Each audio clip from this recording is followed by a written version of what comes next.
Bismillahirrahmanirrahim. Assalamualaikum warahmatullahi wabarakatuh. Halo anak-anak, bagaimana kabar kalian hari ini? Ustazah harap masih tetap semangat ya dalam belajar. Hari ini kita akan belajar tema 3, subtema 1 tentang bagaimana tubuh mengolah makanan. Hari ini kita akan mempelajari tentang iklan. Iklan adalah sarana untuk menyampaikan informasi mengenai suatu produk atau jasa kepada masyarakat umum. Tujuan iklan adalah menarik minat masyarakat untuk membeli atau menggunakan produk atau jasa yang ditawarkan dalam iklan. Berdasarkan media yang digunakan, iklan dibagi menjadi dua, yaitu iklan media cetak, contohnya koran, majalah, spanduk, dan poster. Dan ada pula iklan media elektronik, contohnya televisi, radio, dan internet. Kata kunci dalam iklan adalah kata-kata yang digunakan sebagai inti dalam iklan. Pemilihan kata kunci yang tepat sangat penting agar maksud iklan tersampaikan kepada masyarakat. Iklan dibuat secara menarik dengan menampilkan kata kunci dan gambar yang sesuai dengan tujuan iklan. Bahasa yang digunakan pada iklan bersifat persuasif atau mengajak. Kalimat tersebut bertujuan agar masyarakat atau konsumen tertarik dengan pesan yang disampaikan iklan tersebut. Ciri-ciri kalimat persuasif adalah sebagai berikut. Yang pertama, bersifat mengajak.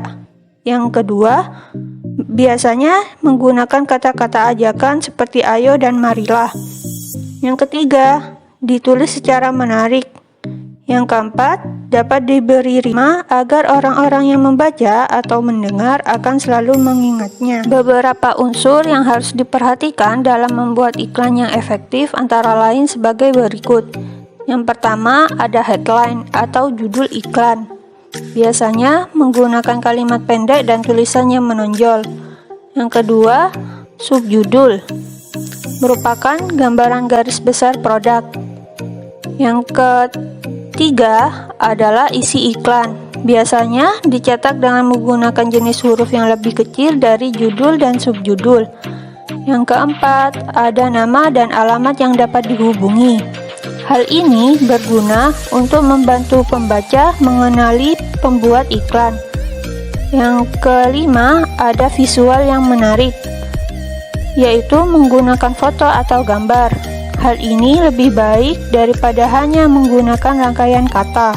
Sebuah iklan dikatakan efektif jika mengandung hal-hal sebagai berikut. Yang pertama ada attention atau perhatian. Iklan yang baik harus dapat menarik perhatian masyarakat umum. Yang kedua ada interest atau minat. Setelah mendapat perhatian, maka harus ditingkatkan menjadi minat sehingga timbul rasa ingin tahu secara detail oleh konsumen.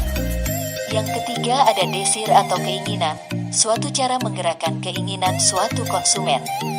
Yang keempat ada conviction atau rasa percaya, mendapatkan rasa percaya dalam diri konsumen. Maka sebuah iklan harus ditunjang berbagai kegiatan peragaan seperti pembuktian atau sebuah kata-kata. Yang kelima ada action atau tindakan, yaitu menarik konsumen agar membeli atau menggunakan produk dan jasanya. Selain manusia, hewan pun memiliki organ pencernaan. Organ pencernaan pada hewan berbeda-beda. Ada yang memiliki organ tembolok, empedal, lambung, atau usus. Organ-organ pencernaan tersebut mencerna makanan yang masuk ke dalam tubuh hewan dalam sistem pencernaan. Berikut adalah sistem pencernaan yang terdapat pada hewan. Yang pertama ada hewan ruminansia. Hewan ruminansia merupakan kelompok hewan mamalia yang biasa memamah atau memakan 2 kali. Oleh karena itu, hewan ruminansia terkenal dengan sebutan hewan memamah biak. Biasanya hewan ini termasuk hewan herbivora, yaitu memakan tumbuhan khususnya rumput. Contoh hewan ruminansia, antara lain ada sapi, kerbau, dan kambing. Berikut organ-organ pencernaan pada hewan ruminansia. Ada rongga mulut atau bisa disebut cavum oris. Di dalam rongga mulut terdapat organ pencernaan yang penting, yaitu gigi dan lidah. Struktur gigi hewan ruminansia terdiri dari gigi seri, gigi taring, dan gigi geraham. Lidah berfungsi untuk merenggut dan mendorong makanan yang sudah dikunyah menuju esofagus. Saliva atau air liur yang berfungsi untuk membantu proses pencernaan secara kimiawi. Selanjutnya ada kerongkongan atau esofagus, yaitu saluran penghubung antara rongga mulut dengan lambung. Kerongkongan ruminansia biasanya berukuran pendek sekitar 5 cm. Selanjutnya adalah lambung. Lambung ruminansia memiliki ukuran lebih besar dari lambung manusia. Lambung hewan ini terdiri dari 4 bagian, yaitu perut besar atau rumen, perut jala yaitu retikulum, perut kitab atau omasum, dan perut masam atau bisa disebut abmesum. Yang pertama perut besar atau rumen merupakan tempat terjadinya pencernaan dengan bantuan mikroba atau bakteri. Di sini makanan dicerna menjadi bubur dengan gerakan mengaduk yang dilakukan dinding rumen. Pada saat istirahat, makanan dimuntahkan ke mulut dan dikunyah kembali. Setelah dikunyah untuk kedua kalinya, makanan akan masuk ke dalam retikulum. Yang kedua ada perut jala atau retikulum. Di dalam retikulum, makanan kembali mengalami proses fermentasi dengan bantuan bakteri anaerob dan protozoa. Di bagian ini, terjadi proses penyerapan dan penyaringan benda-benda asing yang masuk bersama makanan. Yang ketiga ada perut kitab atau omasum. Di dalam omasum, terdapat enzim-enzim yang berperan untuk menghaluskan makanan dan juga terjadi penyerapan air yang dilakukan oleh dinding omasum. Yang keempat ada perut masam atau abomesum. Perut bagian inilah yang sebenarnya disebut lambung. Di sini makanan dicerna dengan bantuan enzim pepsin. Selanjutnya adalah usus halus atau intestinum. Setelah melewati berbagai tahap pencernaan yang terdapat dalam lambung, kemudian makanan menuju usus halus.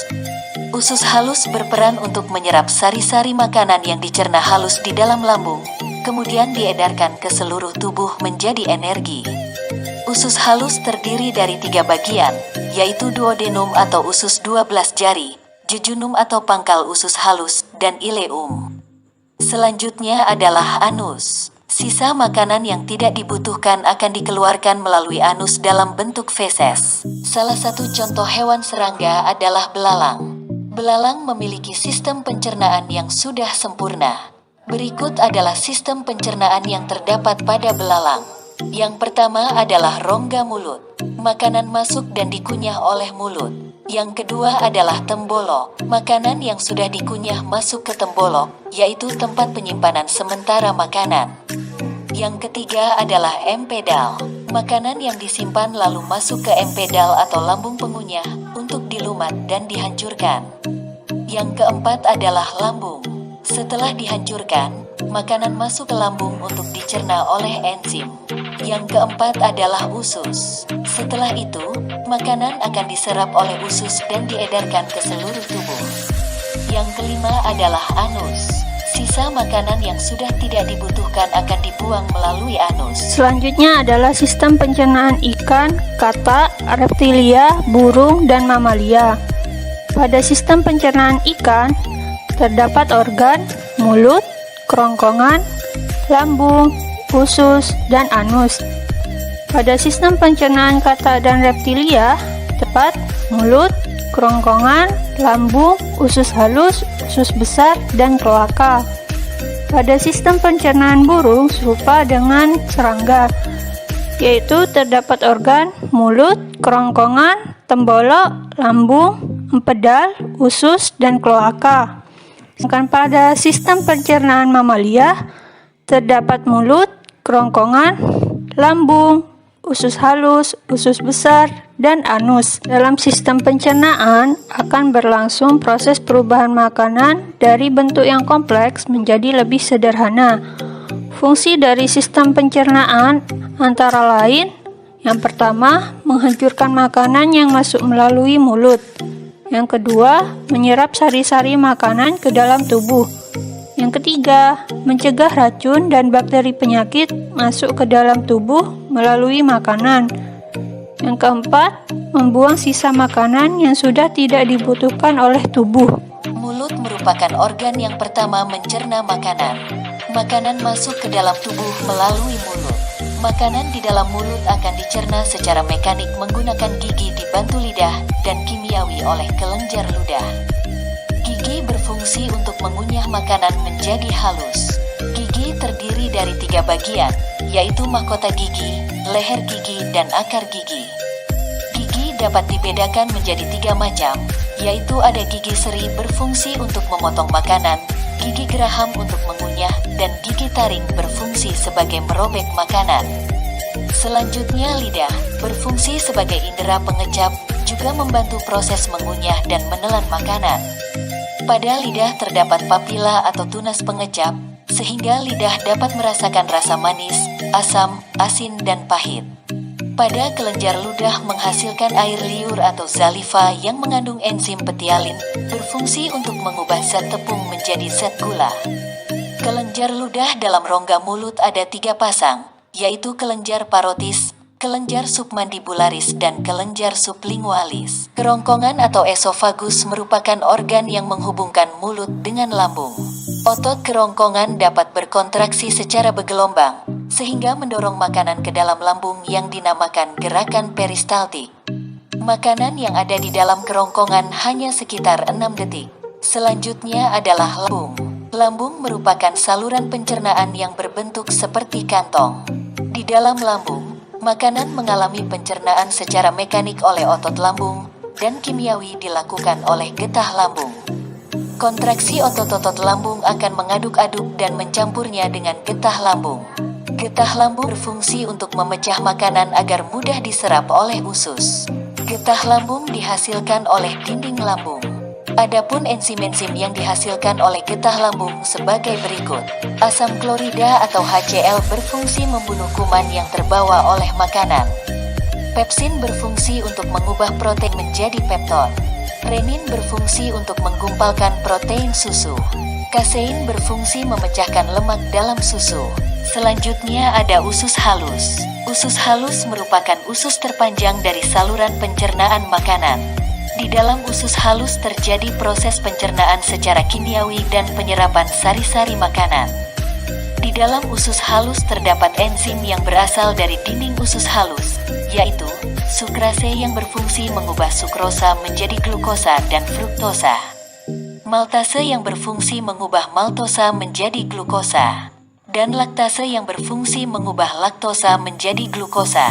Usus halus terdiri dari 3 bagian, yaitu duodenum, jejunum, dan ileum. Pada duodenum atau usus 12 jari, terjadi pencernaan secara kimiawi dibantu dengan getah pankreas dan getah empedu. Getah pankreas terdiri dari 3 enzim. Amilase berfungsi mengubah zat tepung menjadi zat gula. Lipase berfungsi untuk mengubah lemak menjadi gliserol dan asam lemak. Tripsin berfungsi mengubah protein menjadi asam amino. Selanjutnya jejunum atau usus kosong. Jejunum terletak antara duodenum dan ileum, yang berfungsi untuk penyerapan nutrisi seperti protein, lemak, kolesterol, vitamin A, vitamin D, vitamin E, dan vitamin K, serta penyerapan air. Kemudian ada ileum atau usus penyerapan. Di dalam ileum terdapat jonjot usus yang berfungsi untuk memperluas pemukaan usus sehingga proses penyerapan makanan lebih sempurna. Di dalam jonjot usus terdapat pembuluh darah untuk menyerap sari-sari makanan. Selanjutnya, darah akan mengedarkan sari-sari makanan ke seluruh tubuh. Selanjutnya adalah usus besar. Usus besar berfungsi untuk menyerap kelebihan air pada sisa makanan yang dibantu dengan bakteri E. coli. Nantinya akan menghasilkan feses dan vitamin K. Feses di dalam usus besar akan didorong oleh gerakan peristaltik menuju rektum atau poros anus. Yang terakhir adalah anus. Feses disimpan di dalam rektum sampai waktunya dikeluarkan. Saat rektum berkontraksi, terjadilah defekasi atau proses pengeluaran feses melalui anus. Proses pencernaan manusia dibagi menjadi 2, yaitu pencernaan mekanik dan pencernaan kimiawi. Proses pencernaan makanan di dalam tubuh adalah sebagai berikut. Ingesti, yaitu proses memasukkan makanan melalui mulut. Mastikasi, yaitu proses pengunyahan makanan menggunakan gigi. Deglutasi, yaitu proses menelan makanan oleh kerongkongan. Digesti, yaitu proses pemecahan makanan dari zat kompleks menjadi molekul-molekul lebih sederhana dengan bantuan enzim di lambung. Absorpsi, yaitu proses penyerapan sari-sari makanan yang terjadi di usus halus. Defekasi, yaitu proses pengeluaran sisa-sisa makanan yang sudah tidak dibutuhkan tubuh melalui anus. Masih ingatkah kalian tentang interaksi sosial dan lingkungan? Ya, interaksi sosial adalah hubungan-hubungan sosial yang menyangkut hubungan antar individu, individu dengan kelompok, dan kelompok dengan kelompok yang lain. Sedangkan interaksi lingkungan adalah interaksi antara manusia dengan lingkungan hidupnya atau alam. Tujuan manusia melakukan interaksi sosial dan lingkungan yaitu untuk memenuhi kebutuhan hidupnya. Dalam interaksi terdapat hubungan timbal balik. Untuk memenuhi kebutuhan hidupnya, manusia melakukan aktivitas yang dapat mengubah bentuk lingkungan alam, seperti penambangan hutan, pembukaan lahan untuk pertanian, perkebunan, dan pemukiman. Selain itu, lingkungan alam juga mempengaruhi aktivitas manusia. Indonesia memiliki keberagaman lingkungan alam yang meliputi daerah dataran tinggi, dataran rendah, dan pantai. Lingkungan tersebut dapat mempengaruhi aktivitas penduduk sekitarnya dalam hal mata pencaharian. Selanjutnya tangga nada mayor dan tangga nada minor. Tangga nada diatonis terdiri dua jenis, yaitu tangga nada mayor dan tangga nada minor. Ciri-ciri lagu dengan tangga nada mayor, yaitu bersifat riang gembira. Bersemangat, biasanya diawali dan diakhiri dengan nada do. Pola intervalnya 1, 1, setengah, 1, 1, 1, setengah. Sedangkan contoh lagu nasional dengan tangga nada mayor, yaitu Indonesia Raya, Hari Merdeka, Halo Halo Bandung, Garuda Pancasila, Maju Tak Gentar. Contoh lagu daerah dengan tangga nada mayor, yaitu Ampar-ampar pisang, Gundul-gundul pacul, Apuse. Sedangkan ciri-ciri lagu dengan tangga nada minor, yaitu bersifat sedih, kurang bersemangat, biasanya diawali dan diakhiri dengan nada la. Pola intervalnya 1, setengah, 1, 1, setengah, 1, 1. Contoh lagu nasional dengan tangga nada minor, yaitu Syukur Indonesia Pusaka, Mengheningkan Cipta, Bagimu Negeri, Gugur Bunga. Contoh lagu daerah dengan tangga nada minor, yaitu O Inani Keke. Alat musik ritmis adalah alat musik yang tidak memiliki nada. Fungsi dari alat musik ritmis adalah untuk pembentukan ritme. Alat musik ini mengutamakan ketepatan irama atau keteraturan ketukan mengikuti ritme suatu lagu. Benda-benda yang mengeluarkan bunyi dapat pula digunakan untuk musik ritmis. Misalnya, galon air, panci bekas, ember, dan botol kaca yang diisi dengan kerikil. Alat musik tradisional mempunyai cara yang berbeda dalam memainkannya. Berikut contoh alat musik tradisional dan cara memainkannya. Gambus dan kecapi, cara memainkannya dengan dipetik. Kendang dan tifa dengan cara dipukul. Serunai dengan cara ditiup, dan tehian dengan cara digesek. Mungkin cukup sekian dari Ustazah. Tetap semangat dalam belajar dan kurangi main gadget ya. Wassalamualaikum warahmatullahi wabarakatuh.